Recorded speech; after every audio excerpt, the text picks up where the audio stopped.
This is an examination of the hidden human condition. This is the Hidden Killers podcast with Tony Bruschi. California doesn't necessarily seem to be the place that is all that interested in providing justice for victims, at least this week in the stories that we're talking about. The Ventura Star reporting that Bryn Spejcher, you may remember this story, she's 33, she was convicted of fatally stabbing her boyfriend, Chad O'Melia, who's 26, 108 times during a cannabis-induced psychosis. I'd like to know how to get into that cannabis-induced psychosis. Not because I want to go psycho, but it had to have been laced with something, because I can't imagine any amount of weed making someone decide that stabbing someone 102 times is a good idea. And she killed her dog.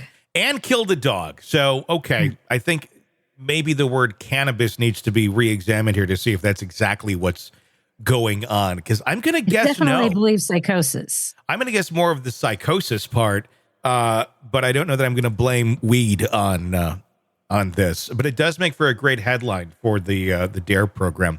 Do they still do DARE? Is DARE a thing still? I don't know. Scruff McGruff, Chicago, Illinois, 60652. Don't get a cannabis-induced psychosis because you might stab your lover 108 times. That was in the coloring book. I remember that one when we were kids. It was you had to use a lot of red. It was bad. Well, here's she'll have more time to do those coloring books. She was handed a 2-year probation sentence and 100 hours of community service on Tuesday. 2 years. For stabbing her boyfriend 108 times. I just feel like if he was my loved one, I just don't feel like that's justice. And she could have been in a cannabis-induced psychosis. That's because it's not justice. But it's still you murdered him brutally. And then the psychosis part comes out, and like she was trying to stab herself, and she was definitely in some kind of psychosis. Sure. I do believe that. But she still did it. Yeah. Spejcher did not contest her guilt or the gruesomeness of the murder that occurred on Memorial Day of 2018 in Thousand Oaks. She was found covered in blood, gripping a knife next to O'Melia's lifeless body, and subsequently attempted to take her own life, being interrupted by law enforcement. Ventura County Superior Court Judge David Worley ruled that Spejcher had no control over her actions during the psychotic episode triggered by a marijuana bong hit. Again, what the fuck was in that bong? Because it was not weed. Yeah.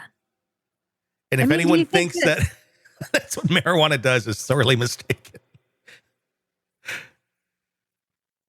Experts from both. Do you think some people would extreme? I don't know. Experts for both the prosecution and defense supported the claim that the cannabis-induced episode led to the violent outburst. Again, what the hell's in that bowl? The more she stabbed him, the more she felt she was bringing herself back to life, the prosecutor told the jury. Spejcher believed that killing O'Melia was the only way to revive herself after thinking she was dead. Okay, we're going to magical thinking.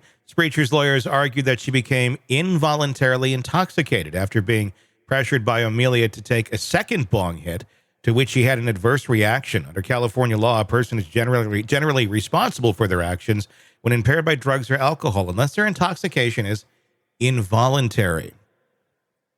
So because the boyfriend said, hey, you want another hit? Yeah. We're going to say that this was involuntary. I'm going to say bullshit on that. I'm sorry. Unless he was sitting there with a gun to her head saying, take a hit from this bong. I'm going to think she probably did it willingly, because that's just kind of how those sort of interactions work when people are smoking something like that. It's like, hey, you want some? You can easily say no. And I mean, I don't know the two. I don't know the dynamics of their relationship. I don't know if there's abuse. I have no idea. I'm just thinking there's a lot of bullshit excuses going on here that really should not have weighed in the decision of 2 years of probation for stabbing someone 108 times. And it's victim blaming. Yeah, it really is. I mean, that is the definition of victim blaming. I'd be very interested to see if Spejcher was a male and it was a female that we're talking about that was stabbed 108 times, how this would play out. Because I'm going to guess maybe a little bit different. Well, I thought about that too. What if she wasn't a cute white woman? Yeah. Would that have, does that play into it? 100%. I hate even saying that, but I think it does. During the sentencing on Tuesday, Spejcher sobbed in court as she apologized to the victim's father, Shane O'Melia, expressing remorse for tearing the family apart. Chad O'Melia's father accused Judge Worley of bias and claimed a ruling set a dangerous precedent, stating he just gave everyone in the state of California who smokes marijuana a license to kill someone. Well, I got to say this to you, Chris O'Melia. Most people who smoke marijuana are not really out there to kill somebody if that's the only drug that they're doing. They're probably some of the more peaceful folks you'll meet. But if you're into a lot of other shit and mixing it together, which I'm guessing is what was going on here, yeah. There's no winner in this tragedy, said Brendan O'Melia, the victim's uncle. There can be, however, accountability. Spejcher's lawyer, Bob Shorwitz, praised Worley's ruling as the right and courageous thing to do as he put new billboards up on the side of the highway. Right. Call me now. Watch some more ads during Dr. Phil. Yeah. Ew, it's just, I just don't know how I feel about that, because I do think prior to this event, she had led a good life. She was an audiologist. She helped people with hearing issues. Looks like bad shit happened. Animal lover. Yeah.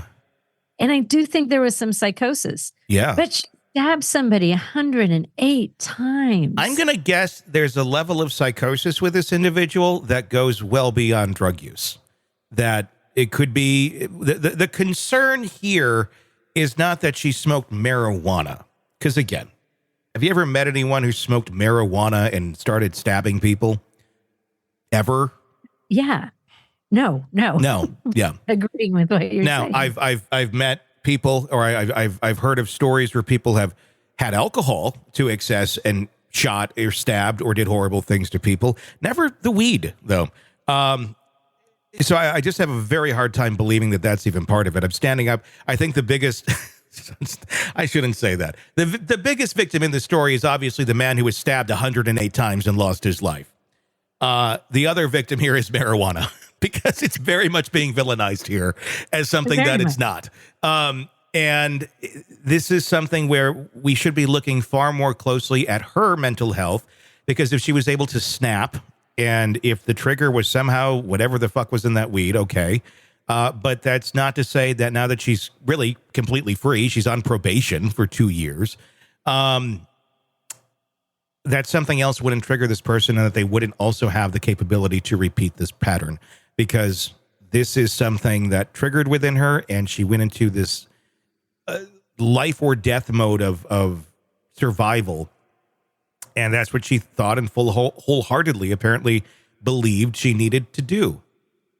She could do that again. And I'm going to guess within a couple years, we'll have another story about her going, oh, remember her? Yeah, she did it again. That 2 years of probation that had nothing to do with looking at her mental health didn't work out so well. Because even the story doesn't make sense. She felt like she was dying, and to save herself, she had to kill him. But then after she killed him, then she's trying to kill herself. So, yeah, I mean, it's psychosis. It's not ever going to make sense. Yeah. But if that was my loved one in that brutal, horrific attack, I just don't feel like justice was served. I'd be taking a look at the dealer. Where did you get that? Because, I mean, if you got that weed, I mean, California is a state where you can go and legally buy it at a dispensary. So if it was legally purchased, I'd be, well, what the fuck did you take?